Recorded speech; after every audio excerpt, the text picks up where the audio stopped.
Yazidi पार्टियों को vote देकर आप रोज क़यामत हुसैनी जमात के साथ खड़े नहीं हो सकते। मार्का करबला के हवाले से तकरीब में सिराजुल हक कहते हैं कि हमें जुल्म के मुकाबले का हुक्म है। उन्होंने कहा कि पाकिस्तान में शरीयत के निफाज को रोका जाता है, इसलिए हुक्मरानों को सिलेक्शन के जरिए लाया जाता है।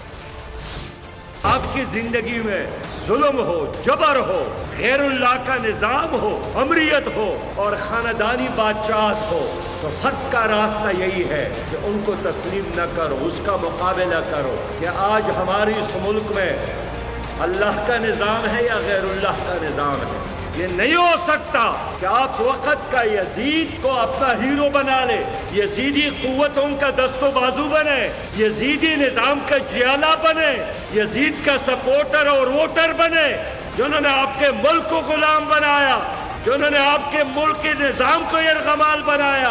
और क़यामत में आपकी ख्वाहिश यही हो कि दुनिया में मैंने वोट तो यजीद को दिया, उनके पार्टी को दिया, उनके निज़ाम को दिया, लेकिन आज मैं उस सब में खड़ा होना चाहता हूँ जो इमाम हुसैन का है।